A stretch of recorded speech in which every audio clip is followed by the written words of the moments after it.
말씀 봅니다. 빌립보서에서 봅니다. 3장 12절에서 16절까지 있는 말씀. 신약성경 321페이지에 있습니다. 빌립보서 3장 12절에서 16절까지 있는 말씀. 12절 내가 이미 얻었다 함도 아니요 온전히 이루었다 함도 아니라 오직 내가 그리스도께 잡힌받은 그것을 잡으려고 달려가노라. 13절 형제들아 나는 아직 내가 잡은 줄로 여기지 아니하고 오직 한 일 즉 뒤에 있는 것은 잊어버리고 앞에 있는 것을 잡으려고 표대를 향하여 그리스도 예수 안에서 하나님이 위에서 부르신 부름의 상을 위하여 달려가노라. 이게 이제 사도 바울의 말씀인데 내가 이루었다 함도 아니요. 그렇다고 해서 온전히 다 이룬 것이 아니니라. 오로지 앞에서 펄럭이는 그리스도의 표대만을 바라보며 나는 열심히 달려가노라. 그러면서 하는 말이 이제는 뒤의 것은 잊어버리고 지나간 과거는 접어두고 앞에서 계신 그리스도만을 향해서 나는 나의 인생을 믿음을 가지고 열심히 살아가겠노라 하는 그런 말씀이 왜 그럴까요? 14절에 보면 부르신 부름의 상을 위하여 달려가노라. 이제는 때가 돼서 우리 주님이 재림하시면 우리가 구원받았기 때문에 하나님 나라에 들어갈 터인데 들어가면서 동시에 오늘 우리는 상을 받습니다. 상이 있어요. 행하면 행한 대로 말하면 말한 대로 하나님께서 갚아주신다고 했으니까 그것을 바라보면서 달려갈 길을 열심히 달려가겠다 하는 그런 말씀이 15절에 그러므로 누구든지 우리 온전히 이룬 자들은 이렇게 생각할지니 만일 어떤 일에 너희가 달리 생각하면 하나님이 이것도 너희에게 나타내시리라.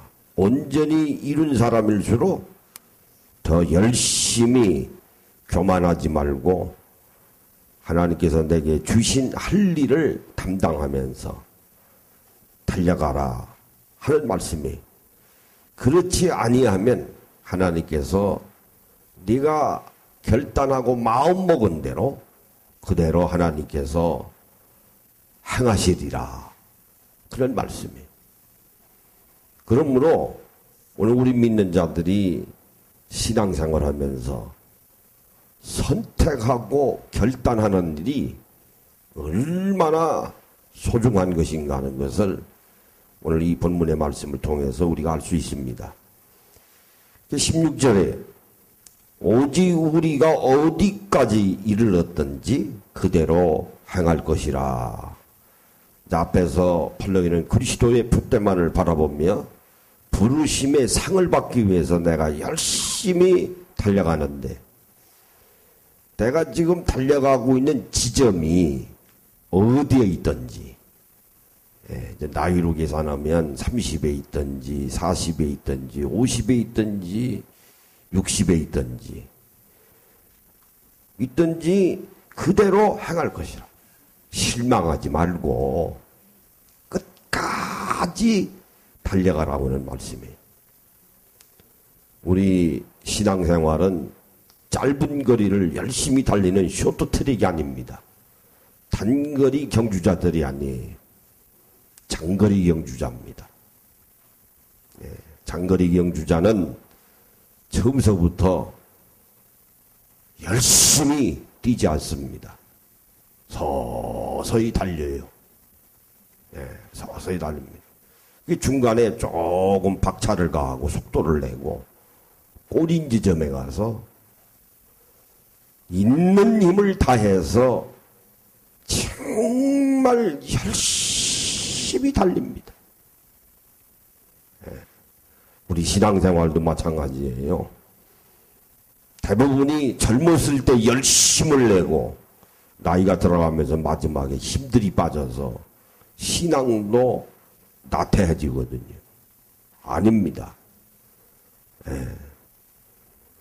나이가 들어갈수록 더 열심히 달려요. 재밌잖아요. 왜? 젊었을 때는 뭔지도 모르고 열심히 달렸다 하더라도 이제 나이가 들면은 세상을 살아온 지혜가 있으니까 웬만한 거는 보기만 해도 다 알거든요. 다 압니다. 나이 먹은 사람들이 특권이에요. 정치하는 거 보면 알아요. 주판을 일일이 튕기지 않아도 살아온 경험에 의해서 다 압니다. 무슨 말을 하는가 딱 들으면 알아요. 행동하는 거 보면 압니다. 그러니까 나이가 들어갈수록 신앙생활이 얼마나 재밌겠어요. 아니까. 그러니까 마지막이 다다를수록 더 힘을 내라오는 거예요. 열심히 달려가라오는 말이에요. 그러므로 사도 바울의 믿음이 얼마나 대단한 것인가 하는 것을 오늘 우리는 본문의 말씀을 통해서 다시 한번 확인할 수 있습니다. 이 말씀을 중심으로 해서 함께 은혜 나눠보도록 하겠습니다. 잠깐 기도합니다.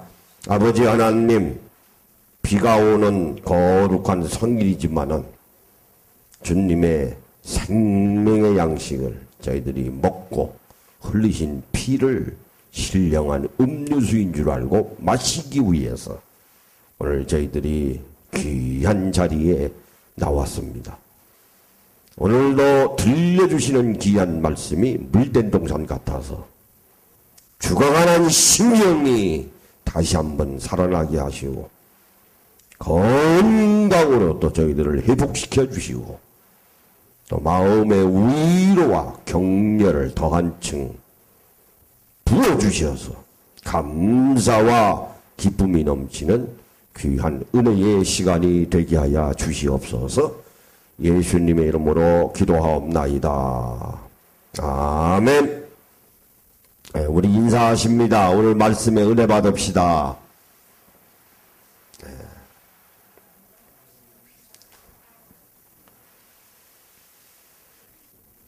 우리 믿는 자들은 삶을 살아가면서 분명한 목적의식이 있어야 합니다. 내가 왜 이 세상을 살아가는가? 하나님께서 나를 하나님의 형상과 모양대로 조각가가 조각을 하듯이 나를 만들어 주셔서 영혼을 유전시켜 주시사 부모님을 통해서 이 세상에 태어난 것은 분명한 하나님의 뜻이 있습니다. 얼마나 감사합니까? 어머니 아버지가 결혼생활 하시면서 여보 오늘 우리 암행어사 박문수를 한번 만들어 봅시다. 그래서 암행어사 박문수가 이 세상에 나온 게 아니에요. 결혼생활 하다 보니까 박문수가 태어난 것입니다. 그래서 사도 바울이 뭐라고 그러는 거 아니?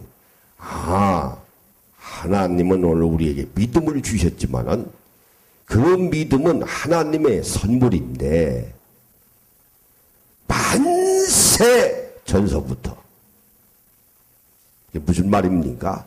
이 세상을 만들기 이전부터 하나님께서 나를 이 세상에 보내주시기로 작정하신 거예요. 예정하신 겁니다. 그러니 얼마나 감사합니까? 그렇다고 하면은 내가 가지고 있는 이 삶이라고 하는 것이 아주 귀한 겁니다. 그러니까 태어난 것도 하나님의 뜻이에요. 하나님의 뜻에 의해서 내가 이 세상에 태어난 것입니다. 그러니까 목숨도 하나님의 것이죠. 또 살아가는 인생도 하나님의 것입니다. 그러므로 오늘 우리의 모든 것들의 소유권은 하나님이 가지고 계세요. 왜? 하나님은 절대 주권을 가지고 계신 창조주이시기 때문에 그렇습니다. 창조주가 오늘 우리를 만들었을 때는 분명한 목적의식이 있을 거 아닙니까? 마찬가지로 오늘도 우리 이 세상에 살아가면서 분명한 목적의식이 있어야 되겠습니다. 그러려면 선택을 잘하고 선택하기에 앞서서 결단을 잘 내려야 합니다. 자, 하나님께서 갈대아 우르의 아브라함에게 아브라함아 갈대아 우르를 떠나라 명령하셨어요. 갈대아 우르라고는 그 본토는 아브라함에게 있어서 고향입니다. 글자 그대로 본토예요. 대대로 내려오는 조상의 땅도 있고 많은 재산도 있는 장소예요. 근데 하나님께서 아브라함아 너 갈대 우르를 떠났습니다. 대단한 거죠. 여기서 아브라함이 떠났다고 하는 사실은 자기가 가지고 있는 모든 소유권, 재산을 다 포기하고요. 하나님께서 떠나라고 하니까 떠난 거예요. 그게 믿음입니다. 그렇다고 해서 하나님께서 아브라함에게 너 어디에 가라고 장소를 지정해 주신 것도 아니에요. 그래서 말씀에 뭐라 하셨는고 하니 아브라함은 가야 할 바를 알지 못하고 떠났다 그랬어요. 그러나 분명한 목적이 있습니다. 그 하나님의 나라, 하나님의 나라를 보고 약속해 주신 하나님의 큰 놀라운 애언을 믿고 먼 미래를 바라보고 그게 목적이에요. 그게 목적의식입니다. 그것만 바라보고 가야 할 장소를 알지 못하지만은 하나님께서 떠나라고 하니 떠난 거예요. 그렇다고 하면은 오늘 우리의 믿음은 아브라함보다 더 큰 믿음을 가져야 합니다. 왜 그럴까요? 아브라함은 예수님을 만나지 못한 사람이에요. 만나지 못했습니다. 그러나 오늘 우리는 예수님을 이미 만난 사람들 아닙니까? 2000년 전에 베들레헴에 탄생하셔서 갈릴리에서 3년 반 동안 하나님 나라의 복음을 열심히 전파하시다가 십자가에 죽으시고 3일 만에 부활하신 거예요. 그것은 역사적인 사건입니다. 오늘 우리에게 있어서는 이미 지나간 일이에요. 성령님을 통해서 예수님은 살아계셔서 역사하시지만은 육신의 예수님은 2000년 전에 이미 지나간 과거입니다. 그러니 오늘 우리 믿음은 아브라함보다 더 확신 있는 믿음을 가져야 되지 않겠어요? 그렇지 않겠습니까?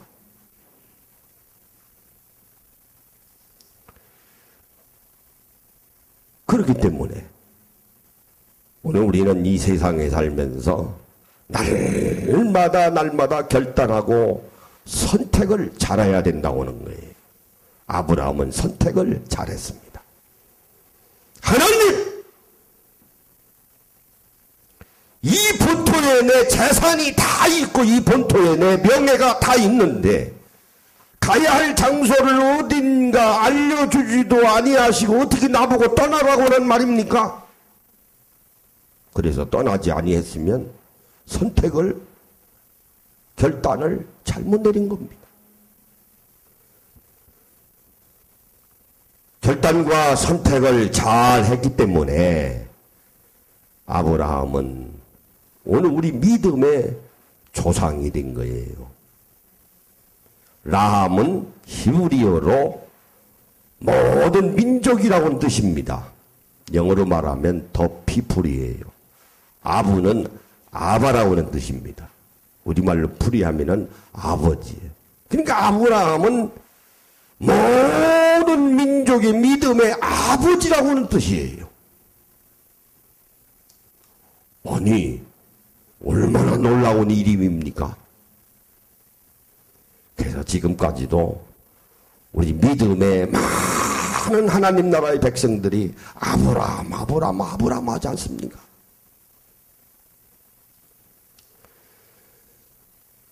제가 한국 종교사를 썼습니다.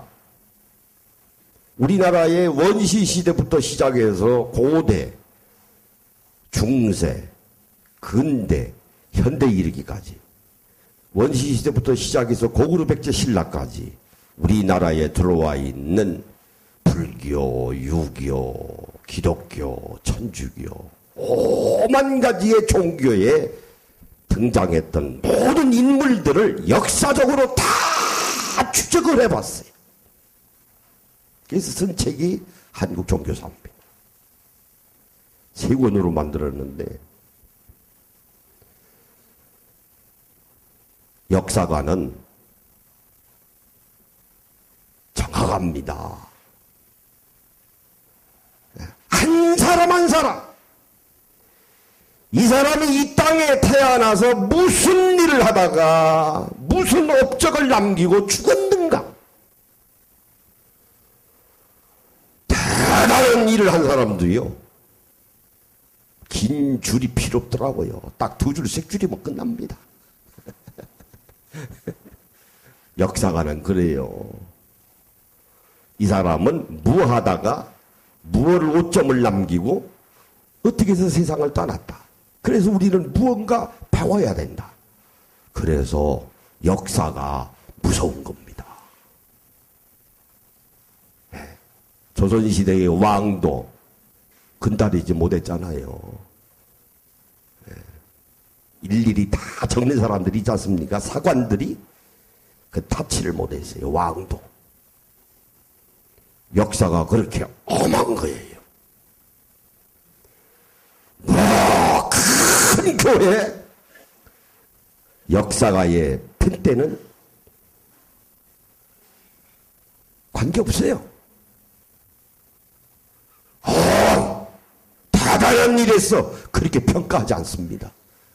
그 사람 때문에 무슨 일을 남겼고 우리가 뭘 배워야 되겠는가? 결국은 선택의 문제입니다. 그러면 오늘 우리 믿는 자들에게 있어서 선택하는, 작용하는 장치는 무엇일까요? 혼입니다. 자기 인격이에요. 네, 인격입니다. 인격은 교육에서 이루어지는 거 아닙니까? 네. 거기에 의해서 자기가 판단하고 선택하고 결단하는 거 아니에요? 뭐 가전제품 뭐 한참 광고 나오지 않습니까? 순간의 선택은 평생 간다. 선택을 잘해야 합니다. 근데 우리들이 잘 아는 대로 오늘 우리는 영과 혼과 육신으로 있는데 결단을 내리고 선택하는 문제는 혼이 하는 거예요. 내 혼이 영에 가까우면 하나님 말씀에 합당한 결정을 내릴 것이고, 그래서 사도 바울이 말씀하시기를 위의 것을 바라보라 그랬어요. 우리는 뭡니까? 하나님을 바라보라. 오늘 본문의 말씀과 같이 그리스도의 표대만을 향하여 열심히 달려갈 길을 달려가라. 사도 바울은 예수님 위의 것을 바라봤어. 그래서 선택하는 거야. 믿지 아니하는 세상 사람들은 위의 것을 바라보고 선택하지 않습니다. 아브라함은 위의 것을 바라봤죠. 세상 사람들은 땅에 있는 것만 쳐다봐요. 땅에 있는 것만 쳐다봅니다. 위의 것을 몰라요.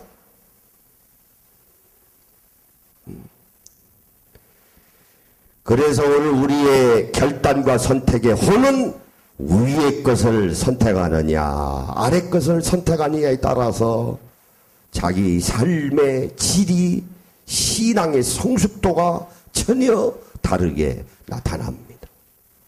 오늘 우리의 문제가 뭘까요?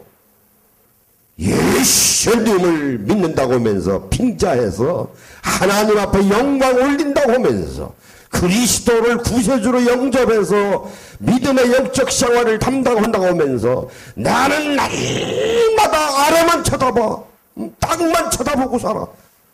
이 세상만 바라보고 살아갑니다. 그것은 주님이 원하시는 바가 아닙니다. 영이 바로서야 영은 바람이거든요. 바람이기 때문에 우리가 산소를 가지고 우리가 호흡하는 거 아닙니까?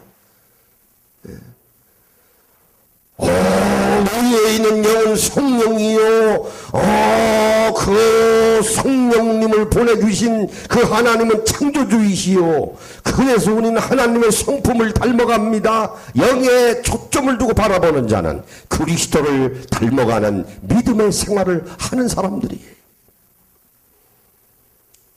그래서 오늘 우리는 자는 성령 충만해야 합니다. 그것을 우리가 영통이다 그래요. 영통이 뚫어져서 내 인격을 좌우하고 인격의 선택의 문제를 내가 잘함으로 아버지 하나님의 뜻이 합당하도록 내가 움직여짐으로 말미암아 육신을 다스립니다. 혼은 인통의 문제입니다. 육신은 육통의 문제예요. 우리가 달리 말하면 육신에 해당하는 것을 물통이라고 그러죠. 그래서 우리 믿는 자들은 영통과 중간에 있는 혼의 인통과 육신에 해당하는 물통, 육통이 소통이 돼야 됩니다. 하나라도 막혀 있으면 우리의 삶은 실패작이에요. 달려갈 길을 달려가지 못합니다. 쓰러집니다. 신앙생활 열심히 하다가 배도해서 세상으로 돌아가는 사람들이 있습니다. 그것은 영과 혼과 육신 가운데 무언가 하나 고장이 나서 그래요. 그러므로 오늘 우리는 내 인격을 날마다 다스려야 합니다. 그러려면 성령 충만함으로 말미암아 성령의 지배를 받아야 돼요. 그래야 인격이 생깁니다. 그 인격은 베드로가 말한 바와 같이 그리스도의 향기를 품어내는 사람이에요. 저 사람은 정말 예수 믿는 사람이야. 저 사람 말하는 것이나 행동하는 것이나 보면은 정말 예수 믿는 사람. 그런 칭송을 우리는 받아야 합니다. 그럴 때 하나님께서 얼마나 기뻐하시겠어요. 내 영은 성령 충만하고 인격은 갈고 닦아져서 그리스도의 향기를 품어내면 육신에 해당하는 물통, 육통에 관한 문제는 하나님께서 다 해결해 주십니다. 그래서 말씀하시기를 너희는 내일 일을 염려하지 말라. 전부 하나님께서 너희들에게 좋은 것을 줄 알거든 하물며 하나님께서 너희에게 더 좋은 것을 주시지 않겠느냐. 내가 너희들에게 뱀과 전갈을 주겠느냐고 말씀을 하셨습니다.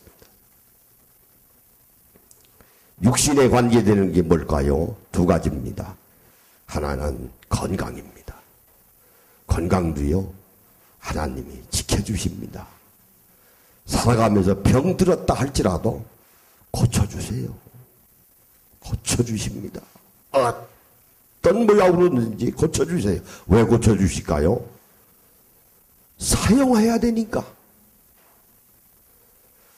하나님의 뜻에 맞는 하나님 나라의 백성이 병들어 누워있으면 하나님이 손해입니다.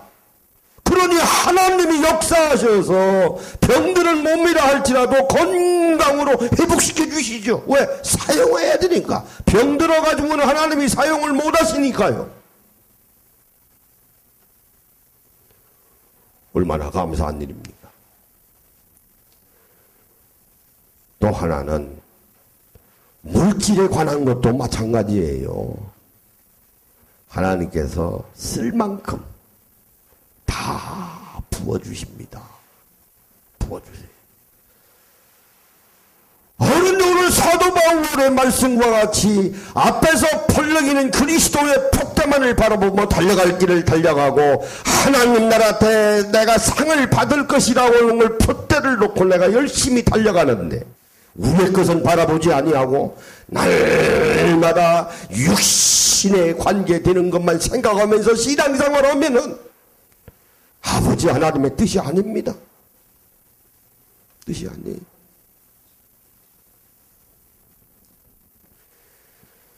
그러면 그리스도인들은 진정한 문화인이 되어야 됩니다. 그리스도인은 야만인이 되어서는 안 됩니다. 문화인이라는 게 뭘까요? 돈만 많다고 문화인인가요? 아닙니다. 돈이 많다고 문화인이라고 했다면 그건 결국은 선진국이라고는 말인데 아랍에 있는 나라들을 우리가 선진국이라고 하지 않습니다. 아랍 나라들이 얼마나 부자입니까? 이란이나 이라크, 사우디아라비아 부자입니다. 집을 짓고 살아도요 궁전같이 짓고 사는 사람들이에요. 그러나 우리가 그 사람들을 선진국이라고 하지 않습니다. 돈 많다고 선진국 아니에요. 머리가 깨어 있어야 돼. 그래서 함석헌이라고 하는 백성이 그랬죠. 함석헌이라고 하는 분이 대한민국이 살아나려면 대한민국 사람들이 생각하면서 살아라. 생각을 하고 살아야지. 생각을 해야지.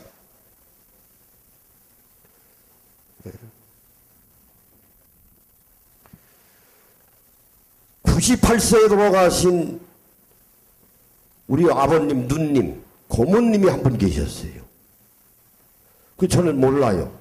5살인가 6살 때인지 잘 모르겠는데 나만 그래요. 평생을 하나님 전도사 사역하시다가 돌아가셨거든요. 나보고 그러더라고요. 요거 민목사 요거 맹랑해. 그래서 왜요? 5살쯤에서 그랬대요. 우리 고모님이 우리 집에 오래 계셨거든요. 한 2달인가 3달 계셨다고 그래요. 내가 그랬대요. 왜 사니? 그랬대요. 왜 사니? 왜 우리 집에서 날마다 먹고 마시고 자고 먹고 마시고 자고 왜 사니? 그래서 고모님이 괘씸해가지고 그 다음날 남동생 집에서 나왔다는 얘기 아니에요. 요놈 때문에 눈치밥 먹어요.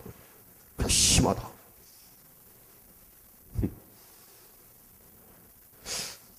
모르겠어요. 지가 뭐합니까? 저는 통 기억이 안 나는데 그 말을 한 것은 아마 생각하기 때문에 그럴 거예요. 생각하니까 그 말이 나왔겠죠. 생각하면서 살아야 합니다. 한번 따라해 보세요. 생각하면서 살자. 우리나라 선진국 아닙니다. 경제 10위권이 들어가도 돈은 좀 많은 것 같아도 선진국이라고 하잖아요. 왜 그런지 아십니까? 선진국 문화인은 순서가 의식주입니다. 옷 입는 걸 중요시해요. 뭐 유행 따라서 멋있게 입으라는 것이 아니고 왜 세련된 옷들이 있지 않습니까? 깨끗하게 빨아 입고 자기 옷에 맞도록 몸에 맞도록 입는 맵시 있는 그게 문화인 아닙니까? 그게 문화인은 옷 입는 그 다음에 먹는 게 두 번째예요. 예전에 우리 조선시대의 선비들이 그랬어요. 쫄쫄 굶어도요. 상도 들고 가슴.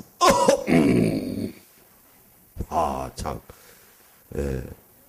조선시대만 또 우리는 못해. 더운 여름에 그래도 모시적삼이고요. 상도 틀고 옷을 중요시했어요. 의관이라고 그랬어요. 가슴이요.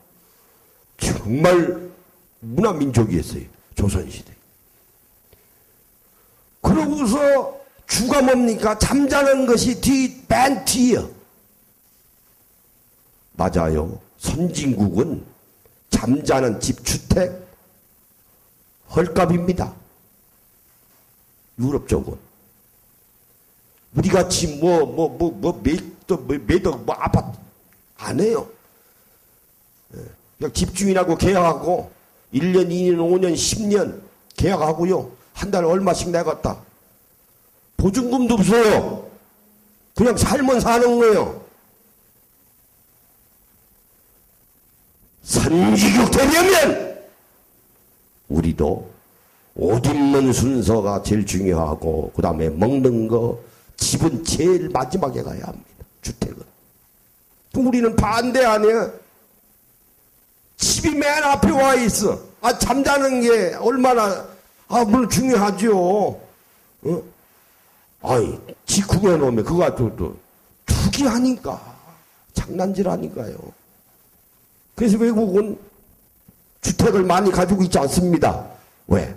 집을 많이 가지고 있는 것만큼 세금으로 다 뺏어가 버려요. 그걸 이제 보유세라고 그러죠. 그 우리도 마지막 히든 카드가 보유세 아닙니까? 네, 지금 그걸 안 꺼내놓고 있지. 안 꺼내놓고. 여러분, 육신에 관계되는 거 하나님이 다 부어주십니다. 옷 입는 거, 먹는 거, 우리 잘 먹잖아요. 뭐 먹고 싶다 해서 못 먹는 것이 있습니까? 다 먹지. 의식주 다 하나님이 해결해 주십니다. 그러나 예수님은 공중에 나는 새도 깃들 것이 있고 여우도 구원이 있는데 인자는 머리 둘 곳이 없다 말씀하셨어요. 이게 무슨 말씀인가 하니 교회의 지도자는 아무것도 가지고 있어서는 안 됩니다. 가난해야 돼요. 오늘 우리는 반대요. 반대요. 성도들보다 목회자들이 더 부자가 많습니다. 그러니 하나님이 진노하신 겁니다. 진노하신 거예요. 아니 간단하게 의식주 먹고 있고 잠잘 만한 거 기본적으로 해결하면 되지. 그 이상의 풀을 축적하면 안 되죠. 하나님의 뜻 아닙니다. 교인들을 이용해서 결국은 하나님이 걷어가십니다. 시간 문제. 우리 목회자들뿐만 아니라 다른 일을 하는 분들도 마찬가지입니다. 제일 중요한 것은 영통이 먼저 뚫어져야 돼. 그러면 혼의 문제는 그리스도를 닮아감으로 지렛대 역할을 합니다. 육신에 관계되는 일 다 하나님이 해결해 주세요. 해결해 주세요. 근데 재미있는 것은 통계로 보면은 목회자들 자녀들은 다 잘 되더라고요. 그래서 내가 가만히 생각해 봤어요. 아니 목회하느라고 목사님들이 얼마나 바쁩니까? 그런데도 자식들은 잘 되더라고요. 그거 보면 하나님부터 정확하셔. 네가 목회하느라고 고생하니 네 자식들만큼은 내가 고생할게. 아니 내가 책임져 줄게. 그래도 목회는 잘하나 못하나 그래도 하나님 말씀을 전달하는 사람들 아닙니까? 그러니까 영에 매달려 있는 사람이에요. 그러다 보니까 육신의 관계에 되는 자녀가 되는 문제는 하나님이 또 해결해 주세요. 우리 잘 아는 목사님은 얼마나 목회하느라고 고생했는지 말 못해요. 말 못합니다. 정말 내가 봐도 안쓰러워요. 그런데 아들 하나는 잘 뒀어요. 잘 뒀습니다. 정말 효자입니다. 아버지 어머니 문제 다 해결해 주더라고요. 아파트 사주고요. 그래 내가 그랬어요. 최 목사님. 참 그래도 하나님이 아들을 통해서 갚아주시네. 영의 문제, 목회를 하다 매달리니 자식을 통해서 육신의 문제는 해결해 주시네. 해결해 주시네. 여러분들도 마찬가지입니다. 영의 성령 충만한 가운데 인격으로 결단 선택을 잘 하셔서 매달리는 믿음의 영적 생활을 잘 담당하시면 육시에 관계되는 모든 문제는 건강, 물질 분명히 하나님께서 해결해 주신다. 믿는 여러분들이 되실 예수님의 이름으로 축원합니다. 오른쪽 주먹 쥐시고 내 생전에 3통의 복을 받으리라. 시작. 내 생전에 3통의 복을 받으리라. 내 생전에 3통의 복을 받으리라. 내 생전에 3통의 복을 받으리라. 아멘. 아버지 하나님 감사합니다. 오늘 우리 영은 성령 충만해야 되고 오늘 그리스도의 향기를 품어내야 돼. 그럴 때 내 육신에 관계되는 건강, 물질, 가정, 자녀에 관계되는 일련의 문제는 다 아버지 하나님께서 다 해결해 주시는 줄로 믿습니다. 그와 같은 삼통의 축복을 받는 우리 사랑하는 귀한 권속들이 되게 하여 주시옵소서. 예수님의 이름으로 기도하옵나이다. 아멘.